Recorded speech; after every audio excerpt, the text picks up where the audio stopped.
going on 3 times? Get in the camera, baby. You're not in the camera, baby. I'm trying not to have a reverberation situation. That's what I was trying to avoid.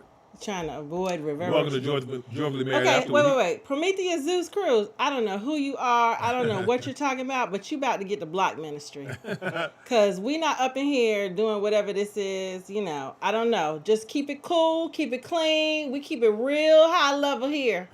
So if you not with the program, chop chop, block ministry. Oh, not the block ministry. The block ministry. Welcome to Joyfully Married After with Heath and Tracy. We're here every Monday at 8 p.m. EST discussing relationships, marriage, and your money mindset. Your money, your marriage, and your mind. So your money, your marriage, and your mind. Queen Tracy and I are very transparent people, so you can ask us anything. Queen Tracy, what should the people do if they have a question? Hey, if you have a question related to what we're talking about, you can put it in the comments. If it's some stuff, yeah. Good job. If it's some stuff, then you get the block ministry. You get the block ministry. Outside of that, welcome. Well, come on in. If you're looking for a positive talk on relationships. Did you hear that? The positive talk. If you're looking for positive talk in relationships and marriage. Relationships. Keep watching and hit that like button. Marriage. Matter of fact, you can hit that subscribe button too. Yeah, that's if you hear. If you like what you hear, okay.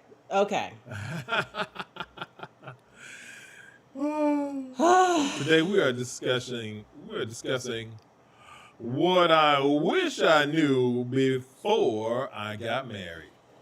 What I wish I knew before I got married. If this is your first time here, my name is Heath. And I'm Tracy. Tracy and I are parents, podcasters, and joyfully married after 31 years. Hold on. What? 31 years. Hold on. What? I said 31 years. Okay. 31 joyfully married years. I don't know about 31 joyfully married years. 31 years, the majority of which were joyful. I like that. Right. I like that. So if you want to know how Queen Tracy and I have kept the fire lit, you want to have some ideas. We talk about it. How to go to the next level with your relationship, subscribe to Heath and Tracy TV. And if you are new here, definitely type new you down in the comments. New you. We want to chop That's it up what he with likes you. To see. We want to chop it up with you after the show. Make sure that you know that you are welcome here with Heath and Tracy. Also, you can check us out on our podcast on your favorite audio platform. The podcast, as you may or may not know, is called Joyfully Married After. Joyfully Married After. So check us out. Check us out on your audio devices as well. What I wish I knew. Oh, we gotta do the whole thing. Wait a minute. Okay. You ready? What we gonna do now? We gotta record. Okay, so this is what we do. Okay. We record our podcast. You kind of listen to us while we record our podcast. And then we'll talk about it if you want to. If you don't want to, that's cool. But then we'll talk about it. But first, we're going to record the podcast. Let me turn this down. Okay. Ready? What I wish I knew before the wedding. This is the Joyfully Married After podcast, episode 78.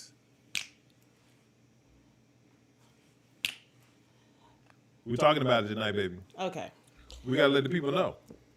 Because a lot of people want to get married. Yeah, they do. People want to have a big, beautiful wedding. They want to do all the things. I think people want the wedding. They want a lot of people just want the wedding. They think they want the marriage, but really what they want is the wedding.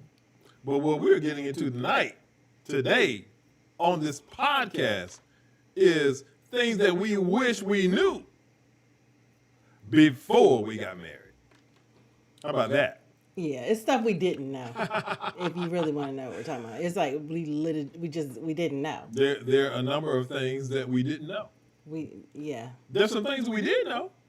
Yeah, or thought we knew. There were very few things that we knew that we knew. Yeah. That were true. Yeah. The majority we did not know. No. We came to find. Yes, we came to find. So the reason why we want to talk about this is because so many people out there, they talk about marriage, they talk about finding that other person. How did you do it? There ain't nobody out there.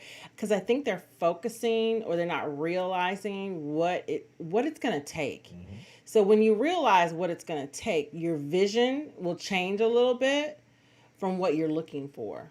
When you realize what you're going to have to put up with, your vision is going to change a little bit. Okay. Right? Okay. So, and then after you listen to this, you should have a better idea of what it's like to be married for a while. It's been fun. It's been fun for me. Yeah. You know? It's an adventure, right? A lot of it has to do with mindset. Just being open and understanding that you got to do a little work, Right. but it's all about the journey. So the first thing we want to talk about is how marriage is a marathon. It's not a sprint, y'all. It's not something that is going to continuously just be quick and dirty, as I like to say, or it's just going to be like this way all the time. It's literally a marathon. If you've ever watched a marathon, it's just like they go on and on. And as they go on and on and on, I kind of don't like that now I think about it. You know what? Wait. So here's the thing. Wait. I kind of don't like the whole marathon thing. Because when you think about it, a marathon, they get tired. People get tired. Mm-hmm. Okay. Right? Okay. So you want to think about it in the context of a journey. Yeah. Right? You're on this magnificent journey. The magnificent journey is a beautiful thing if you are dialed into the journey, right? If you are consumed with your destination, you want to enjoy the journey. I like journey better then. Yeah. So I want to change it. We can change it. So we have that ability. It's our podcast. Yeah, it's not a trip. It's not a vacation. It's a journey. Yeah, it's not a weekend trip. It's a lifelong journey. Yeah, it's a lifelong journey because you're gonna have. It's gonna change. Yeah. It's not going to be the same. If you just look at us as an example, right? I mean, literally, we've been married for 31 years, and yet we have so much of our lives left to look forward to. Right. And we are enjoying every day, every week, every month. We continue to evolve and grow, mature as people, have life experiences, dial into one another, get to know each other at a deeper level, understand that I need to know what makes you tick. Right. And what makes you happy. And you do the same thing for me, and we take the journey together. Yeah, I think I like the word journey, marriage being a journey and not a trip, because as a journey, it's unfolding. Yeah, absolutely. It's something different around, every corner. I think about, we say this all the time, I'm not the woman you married, and you're not the man. And I think people get it twisted. They think, oh, you're going to always be like this. Because on your journey, you learn and you grow and you experience things. And so what happens is you become a different person. Yeah.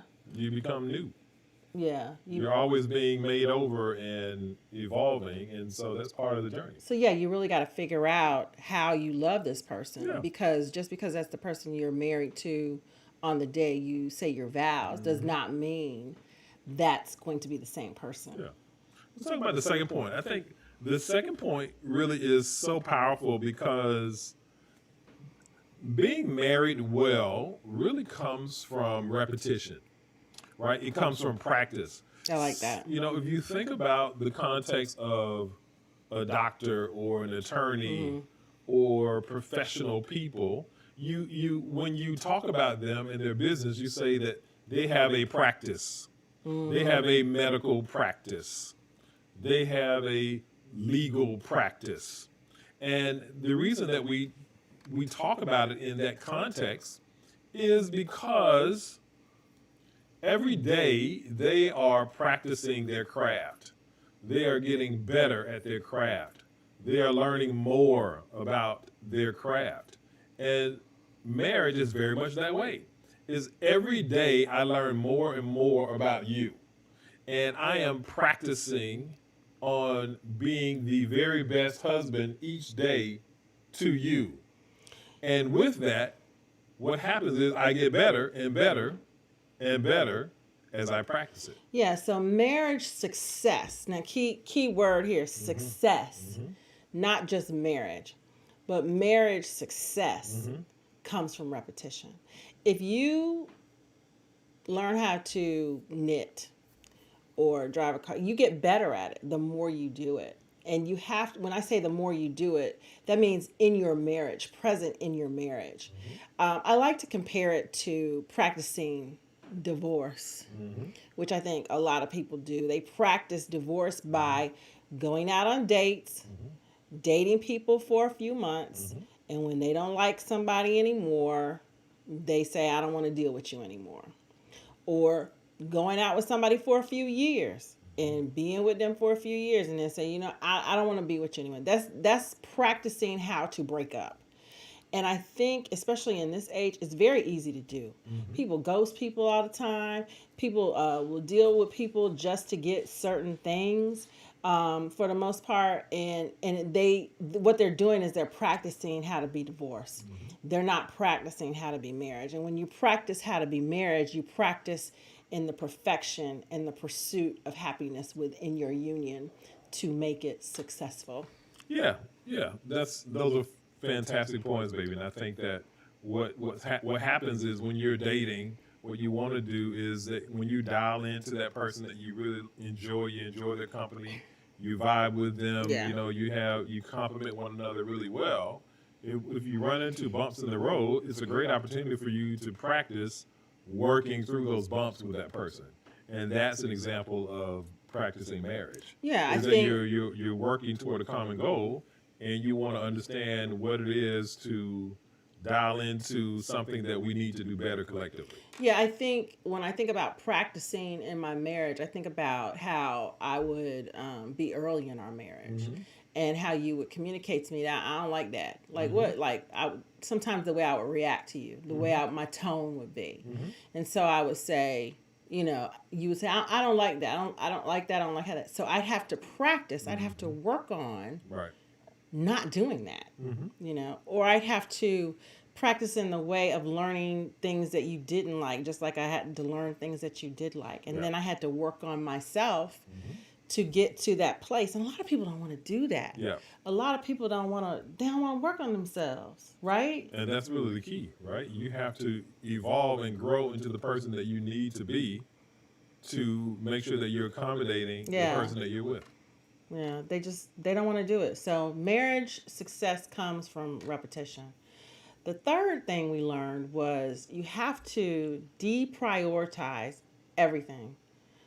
You've got to put your marriage first, of course, after the Creator, God, your Lord and Savior. Another way to put it is that you have to prioritize your marriage over everything else in your life. And that is definitely one of the things that we discovered is that when you are married, the marriage, the relationship, the union becomes the primary thing. It's so important. You have to be about the union. Yeah. And if you're about something else more than the union, It's not going to work. it's going to create a problem. Yeah, I think about early in our marriage, and that's something you actually had to learn. It's something I was taught. It's so interesting, isn't it? It was something I was actually taught, but he not so much. Go figure. And he was very close with his family and everything, and it was very, very Southern, very genteel, very. These are the way we do things. And when I came in, I was different. I was different from what they were expecting. And it took a minute, and he didn't know how to navigate, right? How to bridge the understanding that I need to protect my wife. I need to make sure that my wife feels safe and whole and loved in this whole unit. Even though I love my family, right? Yeah. Even though I want approval from my family, I want my wife to feel protected and loved and secure. So that's why you have to almost deprioritize. You got to deprioritize your work. And a lot of men don't do that either, right? I think you do a pretty good job of that, baby. I think regardless of what the subject matter is, right? It could be your work, it could be your children, We see that frequently is that when people start having children, all of a sudden, all of the attention, all of the focus, all of the energy is going on the children, and the marriage suffers because of that, right? And so it's just like anything else in life. Whatever you give energy, that's what's going to proliferate. And so, hey, your children may be doing great and they're having success in school and sports and all the things, but there's not that connection that's happening in your marriage. So what we found is that if you focus on the marriage, you focus on the relationship, you grow and evolve as people, that the children and the job and all the other things in your life will work themselves out.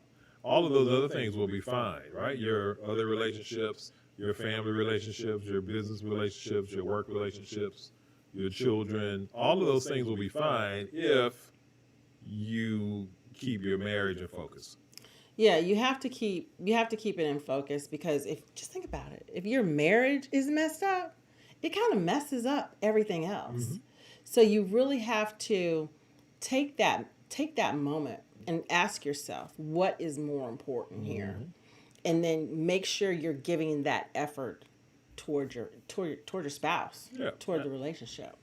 The next point, I guess point number 4 really is around kind of capturing that youth, that kind of sweet spot where you're older than 25 or 30, but you're younger than 50 or 45, right? And so I think the way we described it was always acting like you're 35. And I think really if I get called elderly one more time, y'all, I am not elderly. I'm not even close. Oh my gosh. My grandmother and my great aunt died well into their 90s. So I'm not even, I'm only about halfway there. Yeah. But the point I was getting to was really taking those learnings, right? Taking that maturity, the lessons in life, the things that you derive from just being experienced and going through life. Right, but people have to be around people like that, right? Oh, that certainly is part of it. Yeah, they're just not. I mean, a lot of people don't even. They'll practice a whole lot of things, right? Mm-hmm. But they won't seek out somebody to help them with their marriage. Yeah.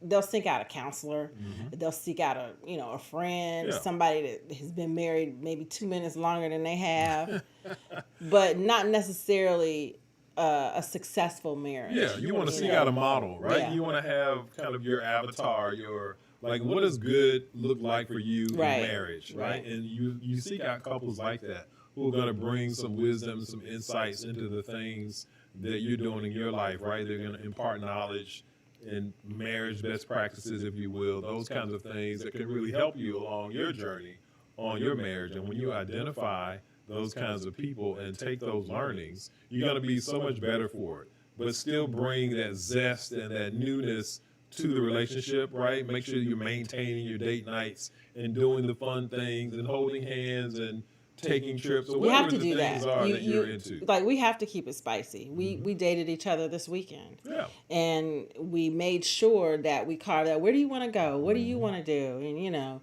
you're getting your little tips and everything, just like you do when you're dating, because during the week, we're working. Mm-hmm. During the week, especially during the panorama, we're like stuck in this mode of work and working from home and just kind of monotony and doing the same thing. So you really have to break out of that and seek out new ways to discover one another.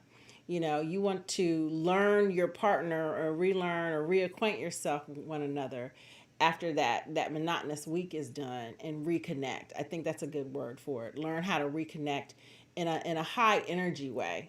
Keep it young, keep it fresh. Keep it flirty. I like that. 30 flirty. What's number 5, babe? Marriage is really about the other person. Ooh, now this one took us years. Decades? Yes. This one right here took us decades to figure out. Because what happens is you are into your stuff. Yeah. You are into your things. And I think even more so in today's time, right, where people are delaying marriage and getting married later in life, right?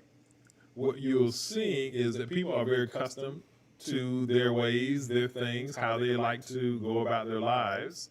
And so consequently, everything becomes about you.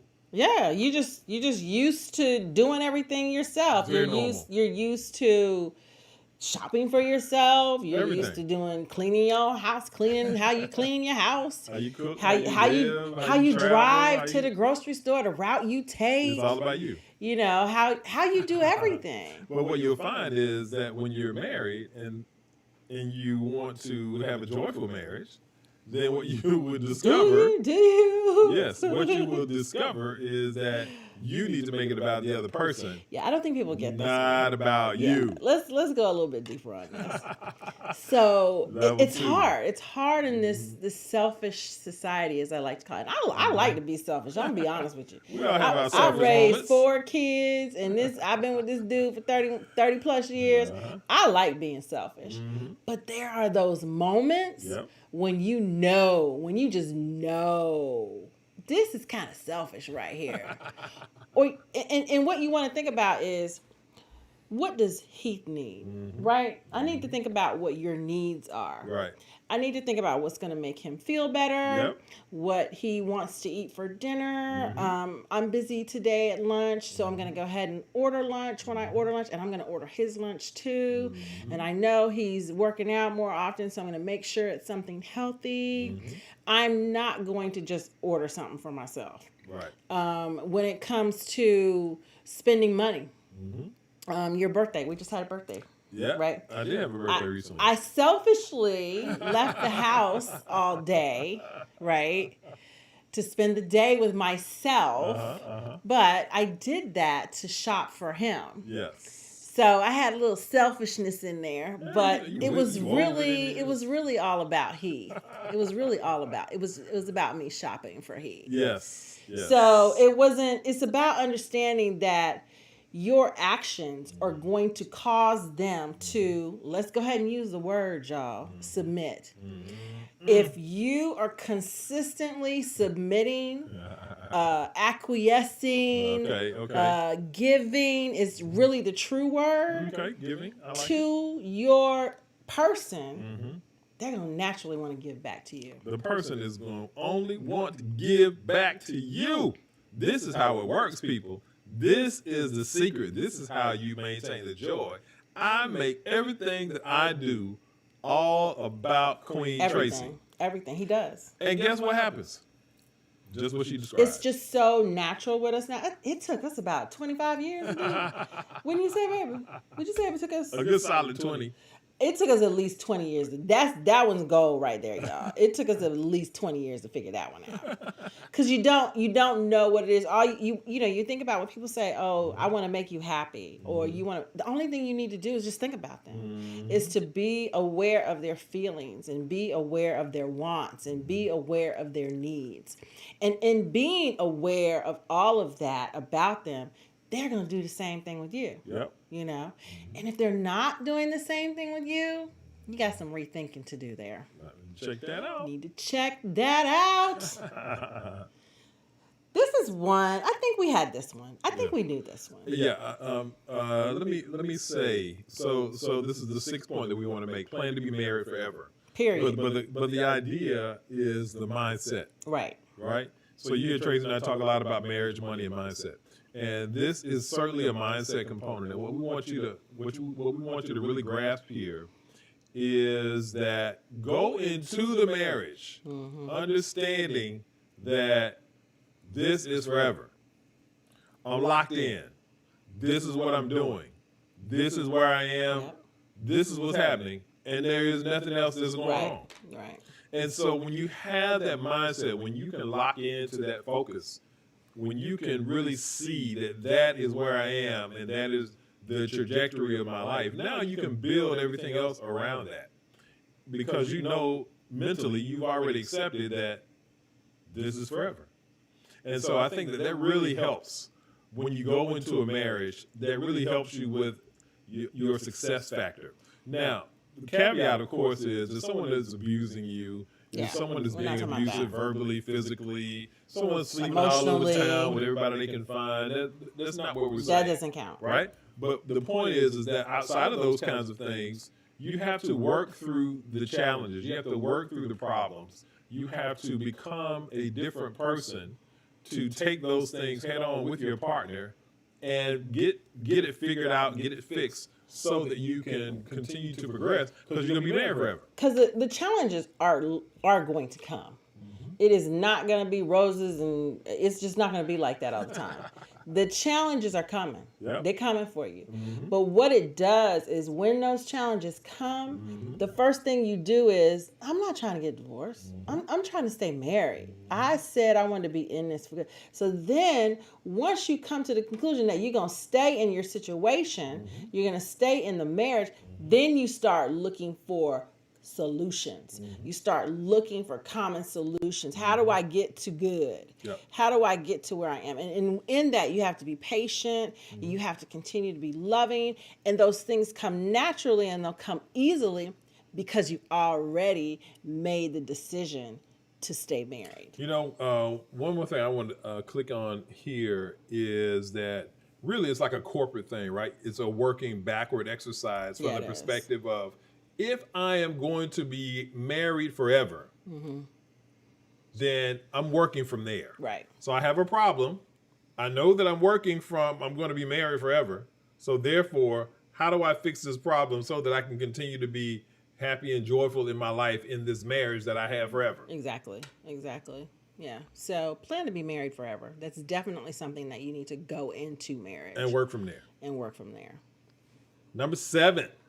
Never sacrifice your spouse's feelings for the benefits of your family or your others or whoever. Yeah, right? you know, you might see in a movie, you might have some crazy relative, and they're saying all kind of crazy stuff to your spouse, or they're making all these crazy jokes, or they're just being, you know, really weird. And because maybe they're a family member, the person in the movie is like, oh, don't worry about them. That's my cousin, crazy cousin Billy or whatever. That's what not how you. Talking about? I won't get into the name of the movie. But the point I'm making is that that's not the approach that you want to take. What you want to do in your true to life relationship is like, hey man, you know, if you don't have anything nice to say, man, keep that to yourself. Or hey, take that somewhere else. We're not going to talk to my spouse that way. Yeah, we all have that friend.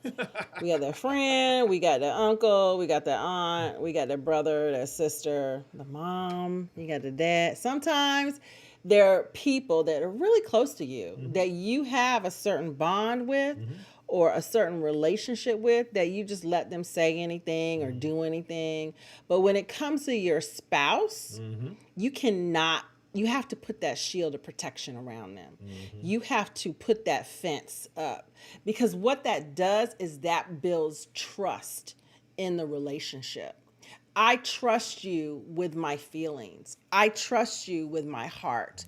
I trust you with my emotions, because it looks like you're protecting me from this mess over here, right? Because it's weird for the spouse, because they don't have the bond that you have. Yep. So you have to be the protector in that situation. You cannot say to your spouse, well, you just need to toughen up, or you just need to understand, or they're not hurting anybody. No, you need to step up and be that protector, right? That's all we're saying there. So this is a good one. This is a good one for us, actually. Celebrate your partner's differences. You know, what's really important about this is that, you know, we're all human, and sometimes we want to poke fun at one another, or we want to, you know, when we were kids, we'd say, I'm going to joan you, or that kind of thing. And so the point is that when you have a partner that has differences, or that has unique things about them, instead of picking fun at them, what you really want to do is celebrate those differences, because in actuality, it's probably those differences that are creating that beautiful blend that you need with that person as your mate, right? And so for me, I have to appreciate Tracy's organization and bias for action around things that she does for our household that I'm just not good at. No, he's or not. that I'm just not the fastest at. Nope. And so because those are things that she does naturally, instead of me poking fun at it, I am thankful You're that welcome. you are bringing that to our relationship, baby. You're I appreciate welcome. that. And I appreciate you. Heath is everybody's friend. I just wasn't reared like that. I was reared in a very kind of bubble, so to speak, Okay. of protection, so Okay. to speak. So I was very weary of new people Yep. and befriending people. It Okay. takes me a minute to like crack that. You know, it takes you a minute. If you meet me, it takes you a minute. And he does not like that. Nope. So what Heath has done in our relationship, he's helped me open up a little bit to be more receptive to new people. Yeah. I think we've meshed in the past few years as far as things like keeping the house clean. He's gotten a little OCD like me. You know, I was always OCD, right, baby? Yep. And now I am. Now he is. Kind of. You know. I'm nicer to strangers. Yes, You you know, are. You are, I'm baby. a lot, and I open I speak, I smile, I do all that stuff. These are I our have new conversations. phenomena. These are newer Shade, phenomena. that's shade right there. But the point we want to make is yin and yang makes relationships It makes work. a whole relationship. And opposites attract, and just understand that your mate probably has some differences about them that are bringing completion to your relationship. So celebrate those. Don't pick fun at them. But you know what? It's probably what attracted you to them. That difference, that understanding that you had a weakness or you had something. It's always something that they have that you don't have. Could be. So you have to recognize that and edify them around that. Right, baby? Absolutely. I concur. Don't put off doing nice things. Continually drop some deposits into the love bank. Look, What you know about the love bank? I have been telling Queen Tracy for decades now. Like when Valentine's Day rolls around or some other day or whatever it is, I'm like, baby, think about your life and how good it is. It is, I mean, y'all. It's good. every It's real good. day, every week, you getting loved on, you getting showered, you getting comfort, you getting vibes. You act like you don't get nothing. I'm saying we both do. Oh yeah. We both do all the time. Yeah. And so the point is like a holiday, smile a day. I mean, we do things all like like you laying in bed. You ever feel like you laying in the bed and you just like, you know what? Can you just scratch my back? Just scratch my back for like 10 minutes. And or you know what? Can you rub my feet? I got out the shower. I don't feel like doing all that. Can you put some lotion on my legs, please? It's a beautiful thing. Or you know, I'm down. I'm enjoying a show I like. You know, I like a little adult beverage. Yes. Can you make me an adult beverage, please? How about some tea? We are in constant service to one another. Nobody else in this house, to one another. And the energy is around me servicing, making deposits into the love bank, as is he. So our love banks stay full. Now, I will say that he's a very good employee where he works. So I do get neglected from time to time. But all I have to do is let him know.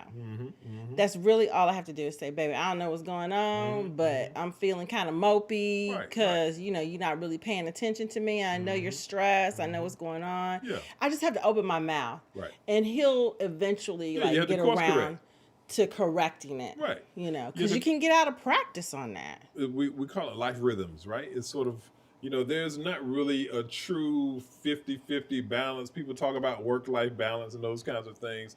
There's not really a thing of it being perfectly balanced. But what happens is you have rhythms. Yeah. Right. And so there's a dance that you have to do. And sometimes, hey, you might have deadlines at work or you may have special projects or things happening that's causing you to have to over-index toward what it is that you're doing from a work perspective. And I get it. But when your mate is speaking to you and saying, "Hey, you've been tilting quite a bit. You know, can we pull it back the other way?" Oh, thank you for reminding me, baby. Because it's just I need to take a day off. Hey, you're right. Let's take a 3-day. Hey, let me make sure I'm making an adjustment so that we can improve that thing. Right. So I mean, it's so important to do. It is. And so at the end of the day, you make those deposits, and when you have times like that, when you need to course correct, those deposits have come in handy because my wife would not be quite as amenable to me, or she might not be as gentle with her words if I were not making all of those deposits before things got out of kilter. Exactly. So just make sure you are consistently depositing into that level. Let me tell you something. When you don't deposit in it and you do something wrong or you mess up something, you want to talk about a negative balance and bouncing checks, things get real ugly real quick. fast. Yeah. Because what is built up is resentment. And what you don't realize is that resentment has built up when you're not depositing into the love bank. So you deposit, you want to have a high balance because you're going to mess up. You're going to say something crazy. You're going to forget to do something. You're not going to feel like doing something. Whatever is going to happen. But you need the love bank full, so when you do mess up, it only comes down. Your balance only drops a little bit. It doesn't deplete it. If you aren't depositing regularly, habitually, continuously into your love bank, and then you're just building, what you are depositing is resentment. You're depositing resentment. Y'all getting a whole relationship course this evening. Okay. I'm trying to tell you, we are giving you the goods. What's the last one? The last one that we're going to talk about is the magic happens in the failures. That's one I think people really don't understand. You can have significant issues in your marriage. You can have infidelity. You can have financial issues, bankruptcy, job loss, medical issues, misunderstandings around words said, and all kind of trust issues. The list goes on. Y'all. When that happens, when you get back to good, oh my God. Yep. It's so magical. Yep. It's so magical. Because you were locked in and you knew that you were in it for the long term. You knew that you were in the marriage forever. And so when you had those things occur, when you went through those things that Tracy described, now you're that much better. You're that much stronger. Now those bullets hit you differently. Those arrows strike you differently. Now you wear them with a badge of honor because, that little stuff right there, like water off a duck's back. It is. It's we just, still good. Exactly. And we getting better. Yeah. And that's what it does to you. It builds up the bond. It builds up the bond to where you're like, oh, we are unbreakable. We are, what do you call it? The Marvel people. We Avengers.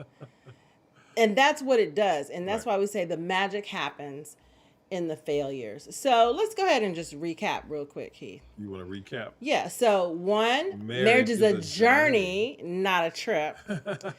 Marriage success comes from repetition. Practice makes better. Yep.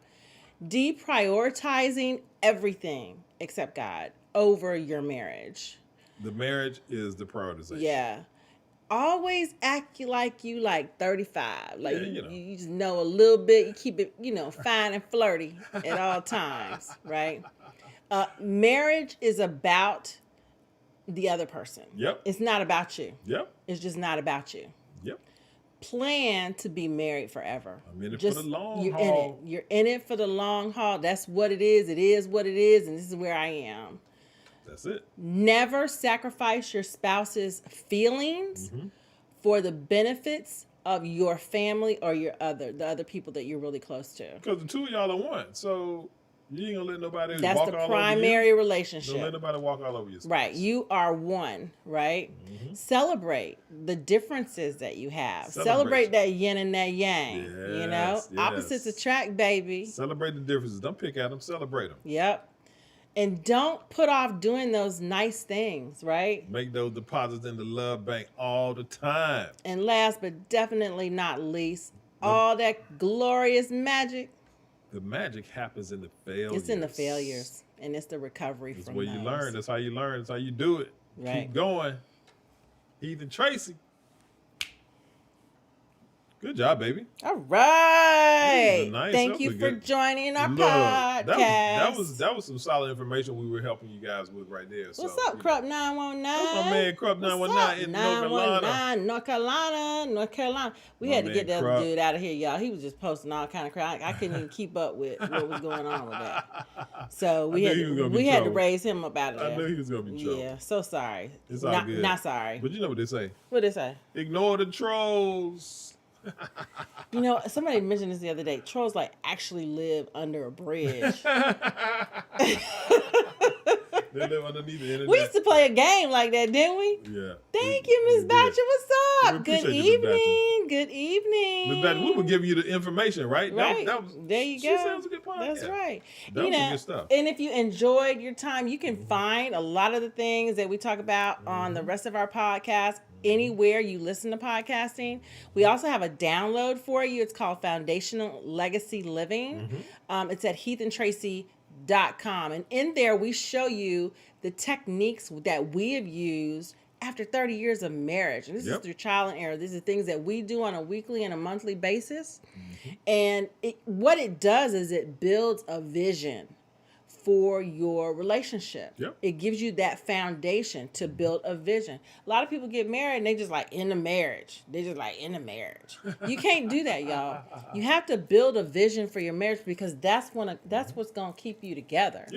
Right? And it's going to help you meet your goals, right? If you have a vision, if you don't do that, you're going to regret it later. You're going to regret it later. That's working. What you're describing to, baby, is working on the marriage, right? I remember when we were in real estate, one of the things that we used to talk about when you're a real estate agent is like, you know, you put people in your car, you go show them a house, or you sell them a house, helping people buy a house. It's like you're always like working in your business, but sometimes you have to zoom out and you have to say, man, what areas of town should I really be working? Well, who is my target audience? Yeah. Right? So you start doing these things where you're working on your business. Right. And so that's really the thing that we're talking about is working on your vision of what you want your relationship to be. And that's what this download really helps you do. Yeah, we got a question here. JLux823. What's up, J Lux? So JLux says, how do you work through resentment from another partner who's selfish? Yeah.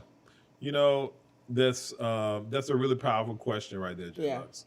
And, you know, one of the things that we've seen is like a lot of these issues arise from selfishness, right? Just like Tracy and I were describing at the beginning of that podcast, it's so normal for us to think about ourselves. Like, what do I want? What do I really want to have happen? What do I not want to deal with, right? It's all like I, me. And that's the piece that people miss is that it's not just about you if you're in a relationship. If you're in a marriage, if you're in a committed relationship, if you're going a certain direction with another person, you have to get out of this selfishness. So you're correct, J Love. That does make it very, very difficult to not. It makes it very difficult when you have one party being selfish.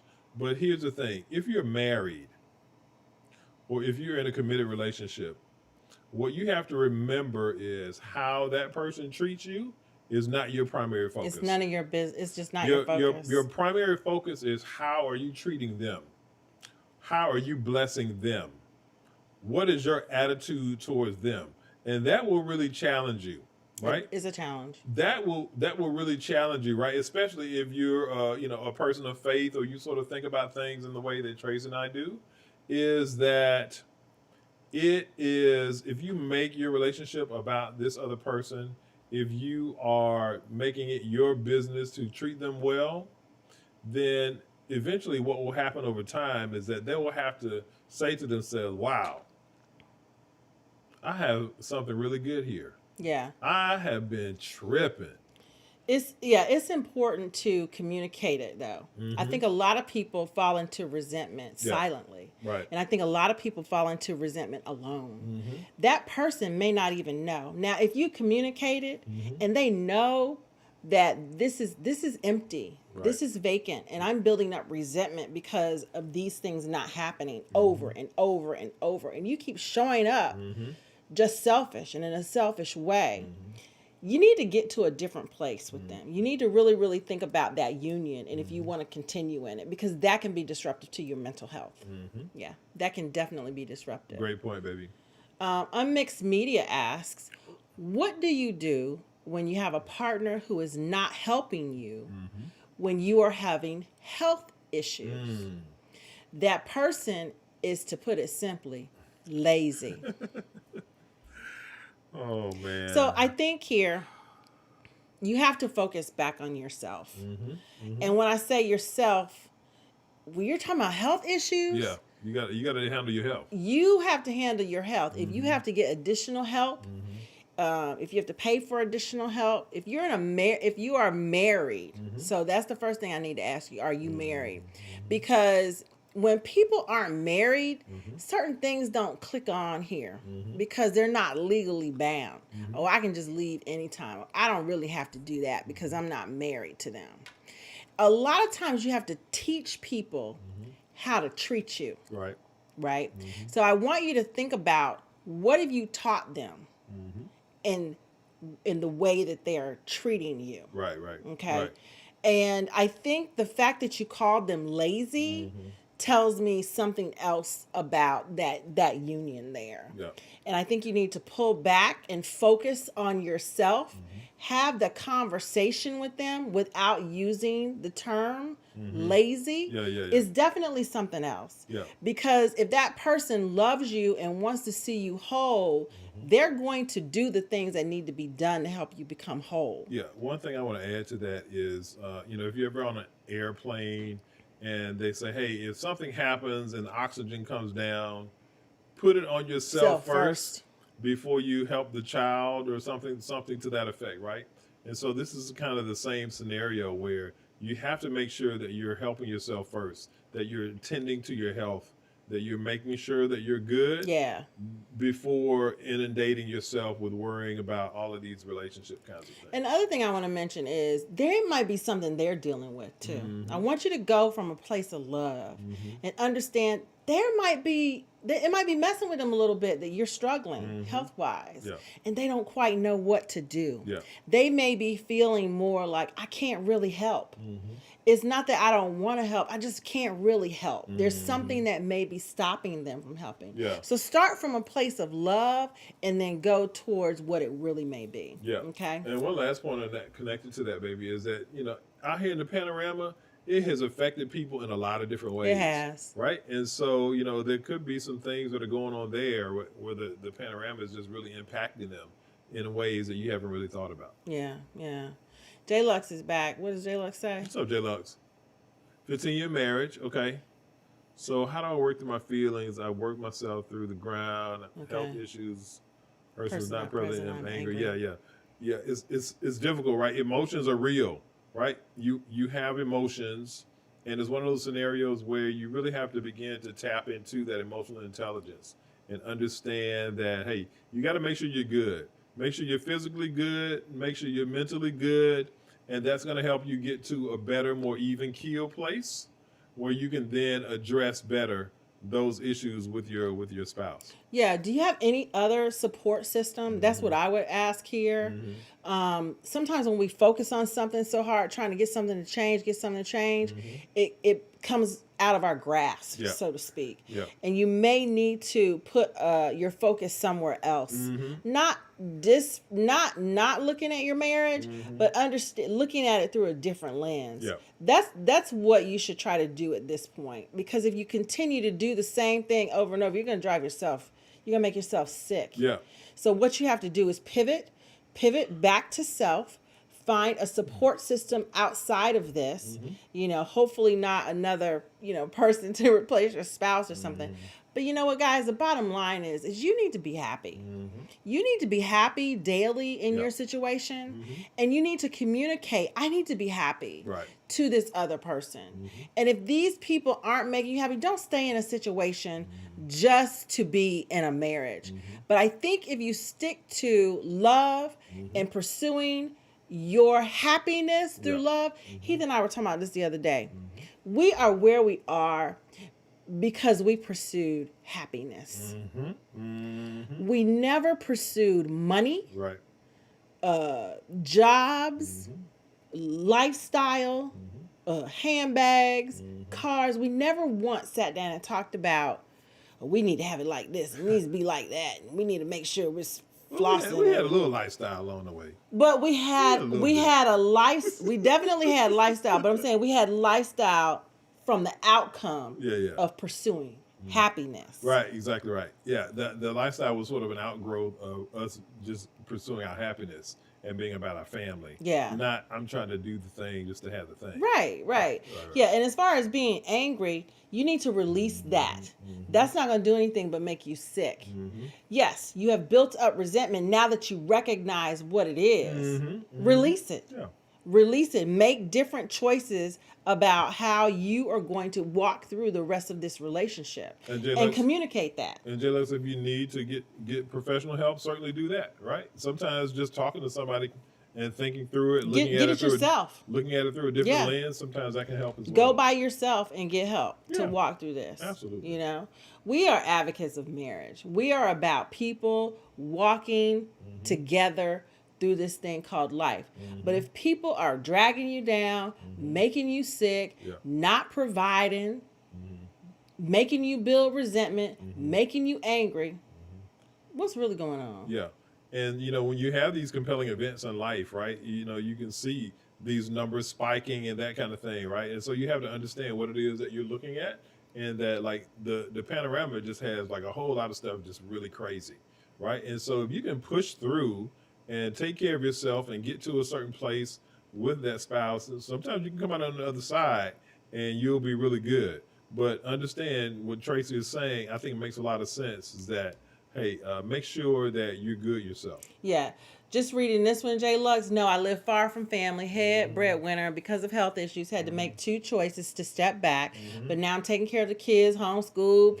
So these are some choices you're making too. Yeah. Like, is it really necessary to homeschool? You might need to go ahead and farm that out. You can't do everything.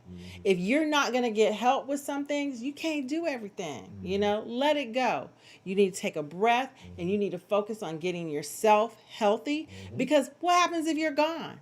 What happens if you're gone? So pull back, find some help for yourself, focus on yourself, because he's obviously dealing with something. We can't go to the negative. That's where we go because we've built up anger and resentment, but we can't go to the negative. We have to always come from a place of love. Right? I'm not saying be a wuss and just take it. I'm saying work on yourself. Do what you need to do to take care of you and those kids, and then look at him through loving eyes.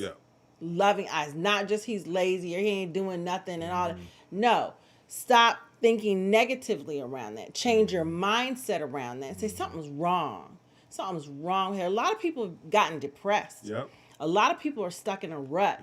How do you think he really feels not being able to provide and do the things that he needs to do for you? It probably doesn't make him feel very good. And I feel J-Lux simultaneously, right? It's like so many parents that have school-age children that have these ongoing challenges with the schools and the pandemic, and the schools are closed, and you got to wear a mask, you can't wear a mask, and somebody got COVID, and it's just like it's a lot of stuff. So we definitely, our hearts bleed for you. Our hearts, we'll we keep send you you in beautiful prayer. love. We send you vibes. We send you prayers. But start with your mindset, J-Lux. Start with your mindset. Wake up tomorrow morning and say, I'm going to do this differently. I am grateful for this. I am grateful for that. I am grateful for this. I am grateful for that. And then walk in that all day. Look at him with loving eyes, right? Make sure the kids are taken care of. If you need to put them somewhere else and do something, do that. Attitude but of gratitude. Focus on yourself, right? Attitude of gratitude. So make sure you check out Building Your Legacy. You can go to heathandtracy.com. Thank you for joining us this evening, right? We know you could be anywhere else, and we appreciate you being with us this evening. We're grateful for your company. Drop a comment, even if you're listening to this on the replay. Don't forget to hit the like button. You've been in here, hit that like button. That helps us with the algorithm. It pushes it out and gets people to find us. And if you like anything out of this, and remember, stay connected. Stay connected to God. Stay connected to your family, and stay connected to your spouse or your significant other. All right, we love you guys. Good night. Take care.